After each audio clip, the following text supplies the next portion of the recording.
할렐루야. 주님의 은혜와 평강이 뉴욕 기둥교회 모든 성도들과 함께 하시기를 축원합니다. 잔소리 시리즈로 10계명을 살펴보고 있는데요. 오늘은 6계명, 살인 금지에 관한 말씀을 보겠습니다. 이 시리즈의 교재로 사용하는 책을 소개해 드렸었죠. 차준희 교수님께서 쓰신 교회 다니면서 10계명도 몰라, 이 책을 중심으로 말씀을 전하겠습니다. 중요한 광고를 하나 하겠습니다. 이 책을 쓰신 차준희 교수님을 9월과 10월에 뉴욕 기둥교회에 초대했습니다.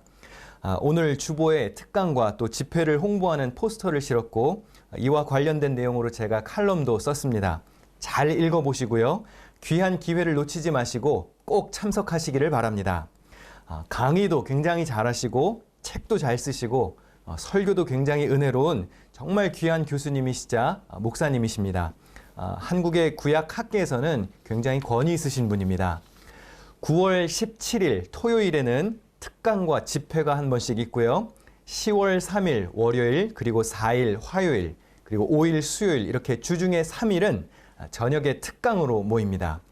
목사님, 전도사님, 또 장로님, 권사님, 집사님들, 직분을 가지신 분들은 꼭 참석하시기 바랍니다.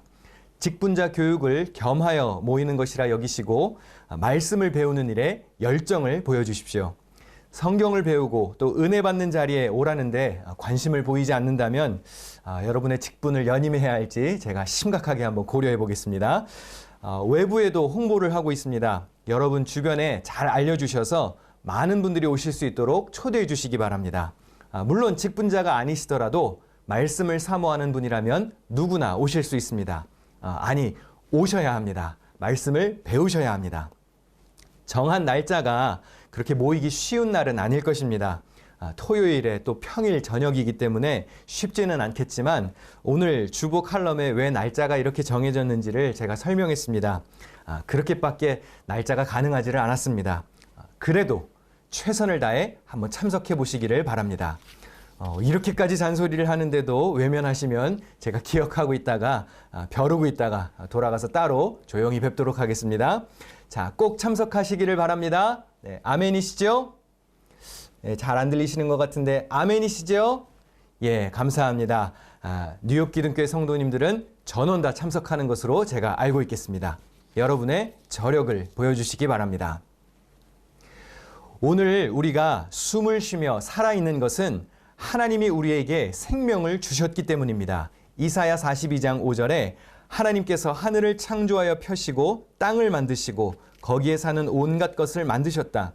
땅 위에 사는 백성에게 생명을 주시고 땅 위에 걸어다니는 사람들에게 목숨을 주셨다고 했습니다.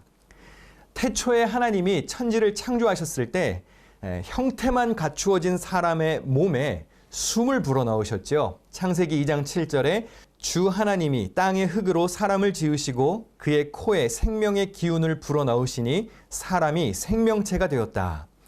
하나님이 주신 생명으로 우리가 이 땅에서 살 수 있는 시간은 유한합니다. 그래서 시편 90편 10절에 우리의 연수가 70이요 강건하면 80이라도 그 연수의 자랑은 수고와 슬픔뿐이요 신속히 가니 우리가 날아간다고 표현했죠. 야고보서의 저자는 인생을 이렇게 비유했습니다. 내일 일을 너희가 알지 못하는도다. 너희 생명이 무엇이냐? 너희는 잠깐 보이다가 없어지는 안개니라. 우리가 이 세상에서 사는 날은 그리 길지 않습니다. 그렇다고 해서 생명이 하찮은 것은 아니지요. 하나님이 주신 목숨은 소중합니다. 잠시 주신 생명이지만 우리가 함부로 좌지우지할 수는 없습니다. 하나님이 곧 우리의 생명이시기 때문입니다. 신명기 30장 20절에 내 하나님 여호와를 사랑하고 그의 말씀을 청종하며 또 그를 의지하라. 그는 내 생명이시요 내 장수이시라고 고백했습니다.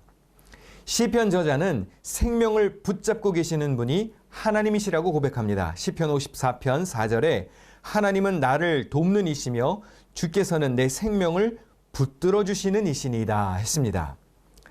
내 생명을 붙잡고 계시는 분이 하나님이시기 때문에 우리 생명을 우리가 마음대로 할 수는 없습니다. 오늘 본문을 다시 한번 보겠습니다. 출애굽기 20장 13절에 살인하지 말라. 짧은 이 말씀은 생명 앗아가는 일을 금지하고 있습니다. 하나님께 속한 생명을 우리의 권한으로 끊을 수 없다는 것이죠. 제가 유스를 담당하던 시절에 놀랍게도 많은 학생들이 자살을 생각하거나 실제로 시도를 하기도 했습니다. 자살을 하면 안 된다라는 명령이 성경에 직접적으로 등장하지는 않습니다. 하지만 생명은 주님이 주신 것이고 그 생명을 붙잡고 계시는 분이 하나님이시기에 내 생명은 내 것이라고 할 수 없지요. 생명은 주님께 속한 것입니다.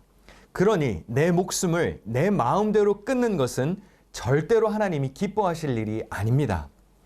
물론 삶이 너무 힘들고 괴로우면 죽고 싶은 생각이 들 수도 있죠. 혹시 그런 분이 주변에 있다면 내 멋대로 판단하지 말고 또 가르쳐 들려 하지 말고 주님의 사랑으로 위로해야 합니다. 혹시 이 말씀을 듣는 분 중에 지쳐 쓰러져서 삶을 마감하고 싶으신 분이 계십니까? 죽으려 하지 말고 살고자 하는 생각을 가지시기를 축원합니다. 생명을 주신 분이 하나님이시라면 아무렴 살 수 있는 길도 열어주시지 않겠습니까? 시편 4편 8절에 내가 평안히 눕고 자기도 하리니 나를 안전히 살게 하시는 이는 오직 여호와라고 고백합니다. 살게 하시는 분이 하나님이십니다. 죽지 말고 사십시오. 하나님이 살게 해 주실 것입니다. 주님을 의지하고 믿음으로 사시기를 축원합니다. 살인을 금지하는 제6계명을 조금 더 넓은 시야로 바라보면 기본 생명권 보장을 생각해 볼 수 있습니다. 직접 우리가 사람의 목숨을 끊지는 않더라도 그렇게 살인을 하지는 않더라도 생명을 보장해 주지 않는 것도 살인과 크게 다르지 않다는 것입니다. 마태복음 20장에 보면 포도원의 품꾼 비유가 나옵니다. 포도원의 주인이 당시 노동자의 일당에 해당하는 한 데나리온을 약속하고 일꾼들을 모집했습니다. 오전 9시, 정오, 오후 3시, 그리고 오후 5시. 주인은 노동자들을 각기 다른 시간에 계속 불러왔습니다. 그렇게 일이 끝나고 주인은 제일 늦게 와서 일한 사람부터 일당을 주기 시작했죠. 그런데 놀랍게도 늦게 와서 잠깐 일한 사람도 하루 일당 한 데나리온, 그리고 더 일찍 와서 일한 사람도 모두 한 데나리온씩을 받았습니다. 물론 먼저 와서 일한 사람들은 자기들이 돈을 더 받을 줄로 알았습니다. 늦게 와서 조금만 일한 사람도 하루 일당을 받았으니 일찍 와서 많이 일한 사람들은 당연히 돈을 더 받을 줄로 생각했지요. 그러나 주인은 모두에게 똑같이 일당을 나누어 주었습니다. 그러자 아침부터 일한 사람이 화가 났지요. 그랬더니 주인이 이렇게 말합니다. 마태복음 20장 13절에서 15절입니다. 나는 당신을 부당하게 대한 것이 아니오. 당신은 나와 한 데나리온으로 합의하지 않았소. 당신의 품삯이나 받아가지고 돌아가시오. 당신에게 주는 것과 꼭 같이 이 마지막 사람에게 주는 것이 내 뜻이오. 내 것을 가지고 내 뜻대로 할 수 없다는 말이오. 내가 후하기 때문에 그것이 당신 눈에 거슬리오. 이 비유는 천국에 관한 비유입니다. 포도원의 주인은 하나님을 가리키지요. 예수님은 비유를 통해 하늘나라의 법칙이 어떤지를 가르쳐 주시고자 했습니다. 많이 일한 사람은 계약된 돈을 받아서 가면 되고 적게 일한 사람에게도 후하게 주는 것이 주인의 마음이기 때문에 주인이 베푸는 은혜와 자비를 일꾼이 따질 수는 없는 것입니다. 모든 사람에게 동일한 일당을 주는 것이 주인의 뜻, 곧 하나님의 뜻이라고 했습니다. 세상의 경제 상식으로는 이해가 가지 않죠. 그러나 하늘나라의 법칙은 이 세상의 법칙과 다른 것입니다. 우리는 이 땅에서 하늘나라의 방식을 연습하다가 천국에 가야 합니다. 천국에서는 이런 방식이 상식이 될 것이기 때문이죠. 하나님의 뜻이 그렇다면 천국은 그것이 법입니다. 세상의 경제 논리만 따르며 살다가 천국에 가서 하나님의 은혜와 자비가 불공평하다고 우리가 시비를 걸 수는 없습니다. 하늘나라의 법칙이 말이 안 된다고 생각될수록 우리는 이 땅에 사는 동안 열심히 하늘나라의 법칙을 연습하면서 살아야 합니다. 지금부터 하늘나라의 법칙을 몸에 익혀놓지 않으면 우리가 천국에 못 들어갈 수도 있고 들어가도 적응하지 못할 수 있습니다. 어느 날 갑자기 목사가 성경 말씀에 기초해서 천국의 법칙을 따라 충격적인 일을 하자고 제안하면 여러분 너무 반대하거나 불평하지 마시고 천국을 사는 연습을 하는구나, 천국을 가기 위한 훈련이구나 생각하고 따르시면 됩니다. 포도원의 주인에게 있어서는 일한 시간이 핵심이 아니었습니다. 모두에게 하루 싹 일당을 보장해 주어서 그들의 하루 생계를 유지하는 일이 더 중요했습니다. 다시 말하면 일당을 지급하여 생명을 보장하고 생계를 유지할 수 있게 해주는 것이 더 중요했습니다. 그러니까 주인은 돈을 처음부터 주려고 작정했던 것이죠. 하나님의 자비가 바로 그런 것입니다. 세상의 근무 수칙으로는 말이 안 되지요. 그러나 하나님의 생명 논리는 이런 것입니다. 교회에서 일하는 직원들에게 주는 돈을 월급이라고 부르지 않습니다. 사례비라고 하지요. 사역과 헌신에 감사해서 지급하는 돈입니다. 사례비는 일한 시간에 따라서 계산해서 주는 게 아닙니다. 책정된 연봉을 1년 52주로 나누어서 딱 일한 만큼만 지급하는 것이 사례비가 아니죠. 그것은 월급, 연봉의 개념입니다. 교회에서 일하는 사람들에게 사례비를 주는 이유는 하나님 나라의 법칙으로 임금을 지급하겠다는 뜻입니다. 때로 사정이 생겨서 맡은 사역을 감당하지 못했다 할지라도 정해진 사례비를 지급하는 것이 사례비의 개념입니다. 못한 일은 그 사람의 양심에 따라 후에 더 헌신하여 채우면 되는 일이죠.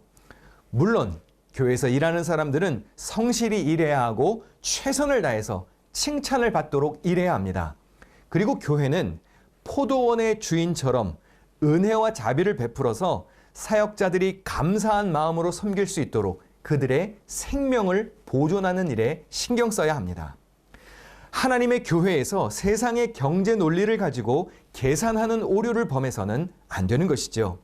적어도 교회의 중요한 직책을 맡은 분들은 하나님의 나라가 세상의 돈의 논리로 돌아가는 곳이 아니라 하나님이 가지신 생명의 논리로 운영되는 곳임을 알아야 합니다. 한 사람의 생명을 보존하고 그 일을 위해 은혜와 자비를 베푸는 것 역시 살인하지 말라는 계명을 간접적으로 지키는 일입니다. 살인은 꼭 누군가를 쳐서 죽여야 성립이 되는 게 아닙니다. 누군가의 생명권을 빼앗는 것, 누군가의 마음과 생각, 자아를 죽이는 것, 누군가를 좌절과 절망, 죽음의 길에 방치하는 것, 혹은 그러한 어두움의 길로 내모는 것도 살인과 다르지 않습니다. 가난한 사람에게는 빵 한 조각이 생명이지요. 그걸 빼앗는 것은 살인입니다. 이웃의 생존을 가로막는 것 역시 그를 죽이는 것과 같습니다. 일꾼에게서 품삯을 뺏는 것 역시 살인과 다르지 않지요. 우리가 총과 칼을 가지고 누군가를 피 흘리게 하여 죽인 적이 없다고 해서 이 계명에서 자유로울 수는 없습니다. 내 이웃이 헐벗고 굶주렸다면 내가 넉넉하게 있는 옷으로 입히고 내게 남아도는 음식을 나누어서 먹여야 합니다. 죽음의 길에 방치하는 것도 살인이라는 것을 잊어서는 안 됩니다. 마태복음 25장 45절과 46절입니다. 내가 진실로 너희에게 이르노니 이 지극히 작은 자 하나에게 하지 아니한 것이 곧 내게 하지 아니한 것이니라 하시리니 그들은 영벌에 의인들은 영생에 들어가리라 하시니라. 다른 누군가의 길을 죽이는 것, 또 누군가를 뒤에서 험담하는 것도 살인입니다. 마태복음 5장 21절과 22절입니다. 옛 사람에게 말한 바 살인하지 말라. 누구든지 살인하면 심판을 받게 되리라 하였다는 것을 너희가 들었으나 나는 너희에게 이르노니 형제에게 노하는 자마다 심판을 받게 되고 형제를 대하여 라가라 하는 자는 공회에 잡혀가게 되고 미련한 놈이라 하는 자는 지옥불에 들어가게 되리라. 예수님의 말씀입니다. 형제에게 노하는 자, 라가라고 험담하는 자, 무서운 형벌을 받는다고 예수님이 직접 말씀하셨습니다. 누군가의 속사람, 누군가의 마음을 죽이는 것도 살인이라는 뜻입니다. 그러니 폭력적인 언어로 다른 사람의 자존심을 죽이거나 험담하여 그 사람의 이름을 욕되게 하는 것도 살인임을 기억해야 합니다. 험담과 비방, 다른 사람의 기를 꺾는 말을 삼가야 합니다. 최근에 한 신문 기사에서 본 내용인데요. 어른들은 물론이고 어린 자녀를 둔 부모들은 잘 기억하시면 좋겠습니다. 유대인 부모들은 자녀가 유치원에 들어갈 때 두 가지를 가르친다고 합니다. 첫째는 네가 말하는 사람의 2배만큼 친구가 하는 말을 잘 들어라. 사람은 누구나 단점과 허물이 있죠. 그러니 친구의 단점과 허물에 개의치 말고 그 친구 속에 숨어 있는 장점과 강점을 찾아보라는 교훈입니다. 그러기 위해서는 친구보다 내가 말을 더 해서는 안 되고 친구의 말을 많이 들어주어야 한다는 것입니다. 인간에게 입이 하나, 귀가 둘이 있는 이유는 말하기보다 듣기를 2배로 하라는 뜻임을 가르치는 것입니다. 두 번째는 어떤 경우에도 친구 험담을 하지 말라고 가르친답니다. 유대인들의 경전 미드라시에 이런 말이 있습니다. 남을 헐뜯는 험담은 살인보다도 위험하다. 살인은 한 사람밖에 죽이지 않으나 험담은 반드시 3사람을 죽인다고 했습니다. 곧 험담을 퍼뜨리는 자기 자신, 그리고 그것을 말리지 않고 듣고 있는 사람, 그리고 그 험담의 대상이 되는 사람, 3사람을 죽이는 일이라는 것이죠. 잠언의 교훈을 잘 기억해야 합니다. 죽고 사는 것이 혀의 힘에 달렸나니 혀를 쓰기 좋아하는 자는 혀의 열매를 먹으리라. 뒤에서 남 흉보고 욕하는 것은 그 사람의 이름을 욕되게 하는 것이죠. 곧 그 사람의 자존심과 마음을 죽이는 일입니다. 그 역시 살인입니다. 그러니 험담하지 말아야 하죠. 예수 믿고 신앙생활을 하는 교인들 중에서도 남 험담을 즐기는 이들이 있습니다. 자기도 모르게 습관처럼 다른 사람 흉을 보기도 합니다. 여러분 잘 기억하셔야 합니다. 그건 살인죄에 해당합니다. 즉시 멈추셔야 합니다. 누군가를 험담을 해서도 안 되고 그런 사람이 있으면 그 입을 닫으라고 말해주든지 아니면 남 험담하는 자리를 피해야 합니다. 같이 있다가는 같이 욕하고 똑같은 사람이 되는 것입니다. 상처가 되는 말로 다른 이들의 마음을 아프게 하는 이들도 있습니다. 우리가 주님을 찬양하는 우리의 입술로 다른 사람을 아프게 해서는 안 됩니다. 야고보서 3장 10절입니다. 한 입에서 찬송과 저주가 나오는도다. 내 형제들아 이것이 마땅하지 아니하리라. 직분을 가진 사람들도 예외는 아닙니다. 목사, 전도사, 장로, 권사, 집사 이런 분들도 남 험담을 즐겨하는 이들이 있습니다. 이런 분들은 사실 특히 더 말을 주의해야 하는 사람들이죠. 거룩한 직분을 갖고도 뒤에서 누구를 흉보거나 경솔한 말로 누군가에게 상처를 주거나 믿음을 저버리게 해서는 안 됩니다. 그것은 살인죄에 해당하고 살인마가 되는 길입니다. 그런 이들은 직분을 가질 자격이 안 되죠. 있는 직분도 반납해야 합니다. 자격이 없는 사람입니다. 뉴욕 기둥교회 성도 여러분, 여러분은 살리는 말을 하시기를 바랍니다. 높여주고 존중하고 사랑하는 말을 해야 합니다. 우리 에베소서 4장 29절 말씀을 같이 읽어보겠습니다. 시작. 무릇 더러운 말은 너희 입 밖에도 내지 말고 오직 덕을 세우는 데 소용되는 대로 선한 말을 하여 듣는 자들에게 은혜를 끼치게 하라. 이 말씀을 마음에도 새기시고 어디 적어서 꼭 붙여놓고 다니시기 바랍니다. 직분을 가지신 분들은 암송하시면 더 좋겠습니다. 은혜를 끼치는 입술들이 되어야 합니다. 칼에 묻은 피와 욕하는 입술에 묻은 침은 같다는 말이 있습니다. 물리적인 생명은 한순간에 죽지만 정신적인 생명은 서서히 죽어갑니다. 칼로 베는 것이나 입술의 말로 상처를 주는 것이나 똑같은 것입니다. 이웃을 사랑하고 아끼는 마음으로 살아야 합니다. 요한일서 3장 15절입니다.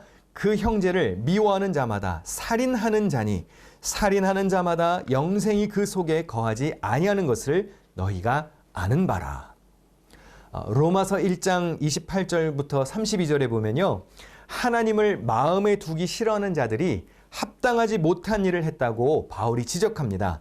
거기에 보면 분쟁, 수근수근하는 자, 비방하는 자, 자랑하는 자, 자비가 없는 자 등이 포함되어 있습니다.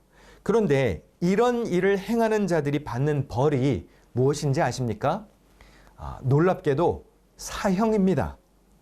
싸움을 일으키고 뒤에서 수근수근거리고 남 헐뜯고 자기 잘난 맛에 살고 다른 이들을 불쌍히 여길 줄 모르는 사람은 죽어 마땅한 사람이 되는 길이라는 것이죠.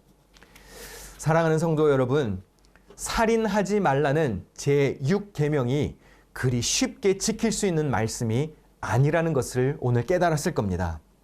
어쩌면 오늘 편안한 마음으로 예배에 참석했는데 목사의 설교가 너무 마음을 찔러대는 것은 아닌지 모르겠습니다.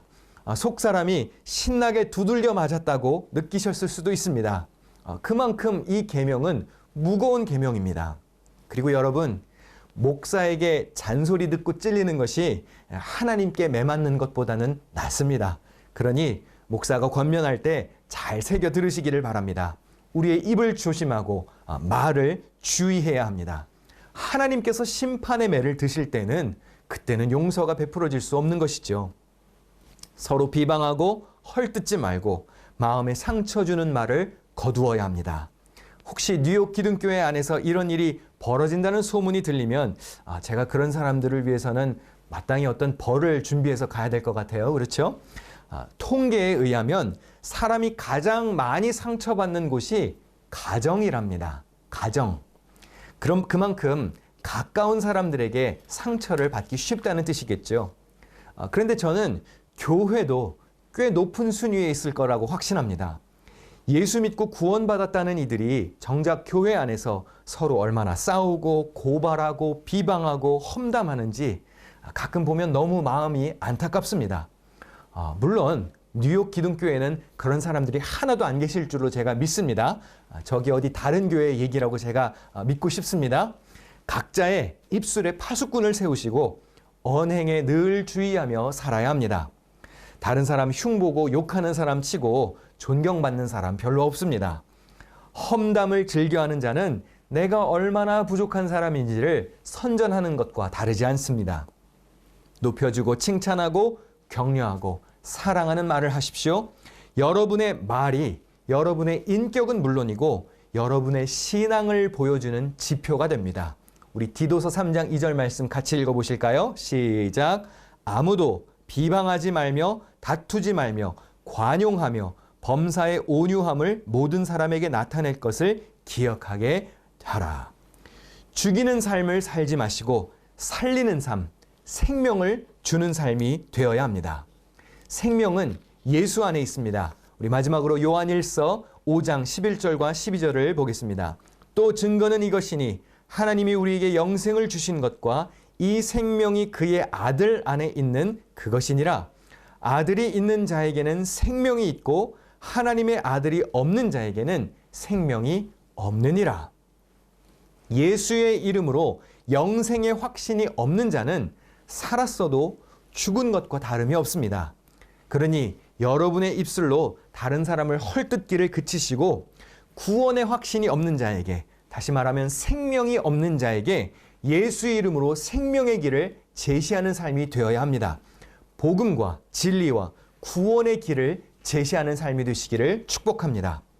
우리를 죄에서 구원하시고 부활과 영생과 소망을 주셨으며 천국 백성의 삶을 약속하신 예수 그리스도의 이름으로 생명을 주는 복된 삶의 주인공들이 되시기를 축원합니다. 늘 건강하시고 계속해서 기도해 주시기를 바랍니다. 평안하시고 여러분 모두 승리하십시오. 기도하겠습니다.